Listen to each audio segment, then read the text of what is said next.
नमस्ते दोस्तों, सरल बात में आपका स्वागत है। दोस्तों, हार्मोनल इम्बैलेंस या हार्मोनल डिसऑर्डर ये एक बहुत ही बढ़ती हुई समस्या है आज की डेट में। यंगस्टर्स के साथ मेनली हम देख रहे हैं कि हार्मोन्स प्रॉब्लम बहुत ज्यादा डेवलप हो रही है, जिसकी वजह से PCOD, diabetes, hair fall, weight gain जैसी बहुत सारी बीमारियां हमें लग रही हैं।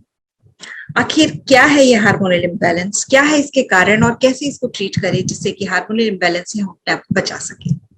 इस टॉपिक पे हम बात कर रहे हैं और इस टॉपिक पे बात करने के लिए हमारे साथ जुड़ रही है हमारी गेस्ट डॉक्टर बिंदु गुप्ता। डॉक्टर बिंदु गुप्ता एक मानवीय होम्योपैथिक डॉक्टर है और कई सालों से दिल्ली में प्रैक्टिस कर रही है। आइए मिलते हैं डॉक्टर बिंदु गुप्ता और सर बात करते हैं कैसे हम इस हार्मोनल इम्बैलेंस को ऑर्डर में रख सकते हैं। Welcome ma'am, welcome to our show Saral Baat. Ma'am, कैसे पता चले कि हमारे बॉडी में जो है हार्मोनल डिसऑर्डर है या हार्मोनल इम्बैलेंस है? क्या सिम्टम्स है, क्या साइंस है? First of all, thank you, Rachna, to invite me to talk on this topic.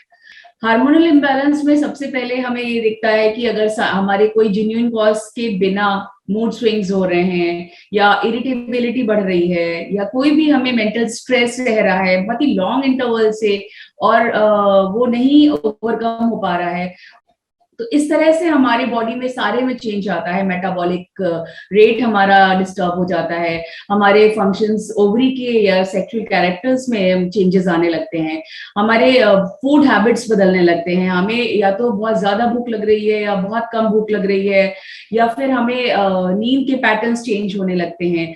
हमारी स्किन बहुत ही रफ एंड ड्राई हो जाती है।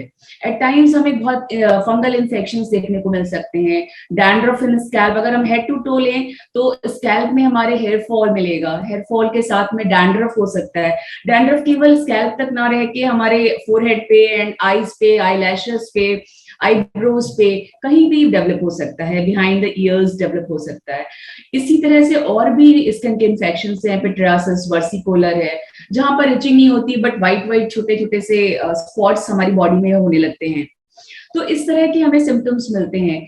ओबेसिटी का कारण हो सकता है हार्मोनल इम्बैलेंस, और या फिर हम वेट लूज भी कर सकते हैं, जैसा कि हाइपोथायराइड और हाइपरथायराइडिज्म में देखने को मिलता है।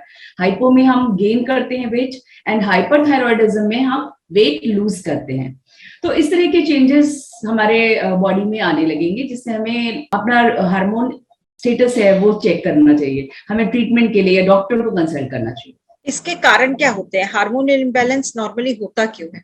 पीपीएनई एक्सेस हमारी बॉडी में होती है जो डिस्टर्ब हो जाती है, जिसकी वजह से, और ये डिस्टर्ब होगी हमारे साइकोन्यूरो एंडोक्राइन एक्सेस है।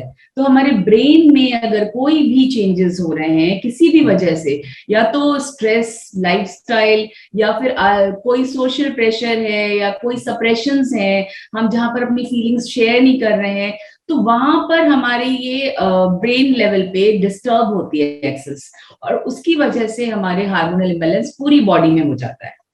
तो ये तो मेन कॉज है स्ट्रेस।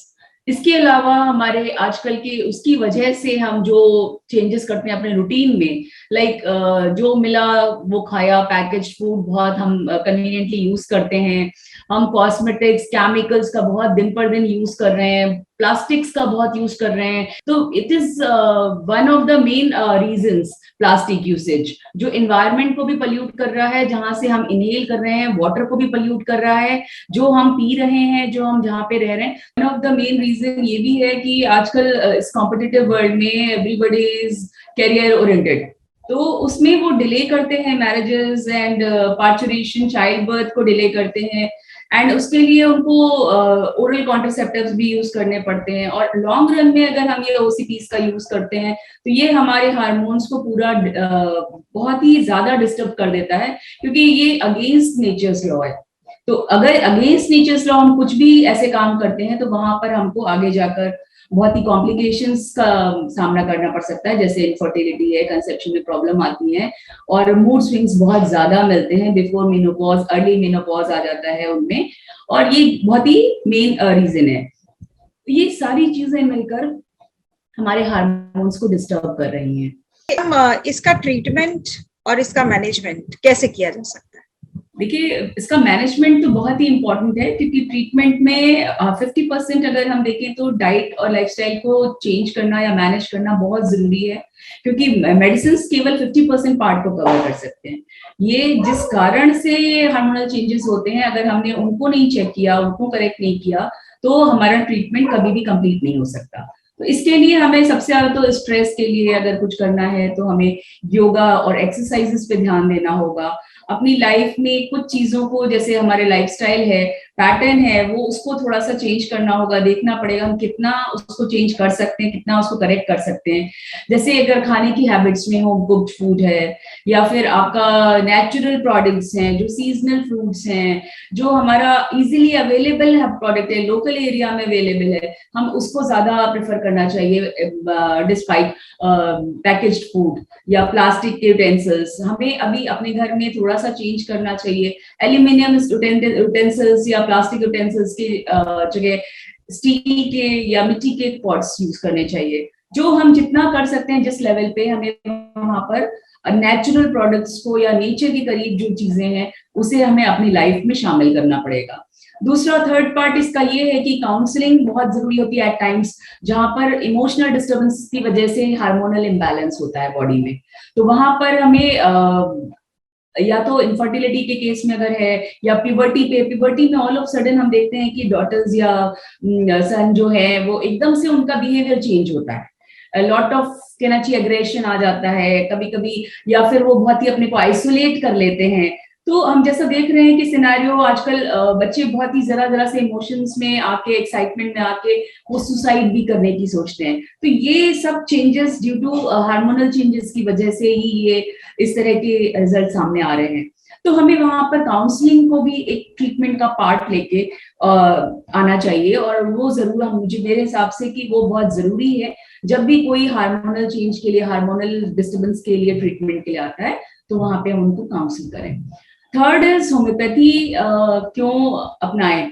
तो मैं ये कहना चाहूंगी कि अगर हम मॉडर्न मेडिसिन में इसका ट्रीटमेंट देखें हार्मोनल डिसऑर्डर्स का, तो वहां पर आपको हार्मोन्स की सप्लाई, जैसे लाइक थायराइड में अगर डिस्टर्बेंस आ रहा है, तो अगर आपके थायराइड के हार्मोन्स कम हो रहे हैं, तो हम ऊपर से थायराइड के हार्मोन्स सप्लाई कर देते हैं, और वो डेली आपको थ्रू आउट लाइफ लेना पड़ता है। जब तक कि अगर आपने बंद किया, व्हेनेवर यू स्टॉप्स, आपकी जो प्रॉब्लम है वो वापस से आ जाएगी। तो ये ट्रीटमेंट आपका लोकल लेवल पे है, थायराइड के लेवल पे, या उस टेम्पररी रिलीफ के लिए है, ना कि इससे आपकी प्रॉब्लम करेक्शन हो रही है।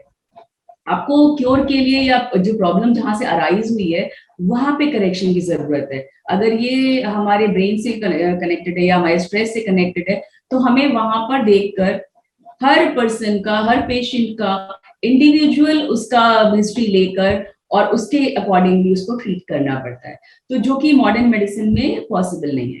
दूसरा ये कि वहां पर HRT जो हार्मोन रिप्लेसमेंट थेरेपी यूज की जाती है, और मोस्ट ऑफ द मेगा से 80% पेशेंट्स में वो HRT देते हैं, और HRT की वजह से जो साइड इफेक्ट्स आते हैं लेडीज में मेनोपॉज के टाइम पे, या फिर उनको जो कैंसर्स होते हैं एंडोमेट्रियम या ब्रेस्ट कैंसर्स, तो इनकी वजह से HRT एक तरह से बहुत ही कहना चाहिए हार्मफुल है। तो वहां पर आपका होम्योपैथी है जो होलिस्टिक ट्रीटमेंट देता है, होलिस्टिक अप्रोच, यानी कि आपके मेंटल लेवल से लेकर फिजिकल जो प्रॉब्लम्स हैं उन सबको होलिस्टिकली आपको देखकर, इंडिविजुअलाइज करके आपके लिए एक स्पेसिफिक मेडिसिन सेलेक्ट करते हैं। तो वहां पर आपकी जो प्रॉब्लम है वो पूरी रूल आउट हो जाती है। लास्ट में बस मैं इतना कहना चाहूंगी कि homeopathy works to stimulate your body's own natural ability to heal yourself. तो वहां पर आपकी बॉडी में आप ही को इतना स्ट्रेंथ या एनर्जी दी जाती है जिससे वो आपके हार्मोन्स का करेक्शन करती है, और अगर उसमें कोई चेंजेस हैं, कम या ज्यादा बन रहे हैं, वो उसके रेगुलेट कर देती है। Have to go for homeopathy. Thank you so much ma'am, इतने अच्छे से आपने बताया हार्मोनल इम्बैलेंस के बारे में, और ट्रीटमेंट तो आपने बहुत ही अच्छे से समझाया। दोस्तों, हम इसी तरीके से आपके साथ नए टॉपिक शेयर करते रहेंगे, नई इन्फॉर्मेशन शेयर करते रहेंगे, नई पर्सनालिटीज को आपके साथ मिलवाते रहेंगे। इसके लिए आप हमारे साथ जुड़े रहिएगा, और हमारे साथ जुड़े रहने के लिए हमारे चैनल को सब्सक्राइब कीजिएगा। हम फिर मिलते हैं किसी नई इन्फॉर्मेशन के साथ। Thank you.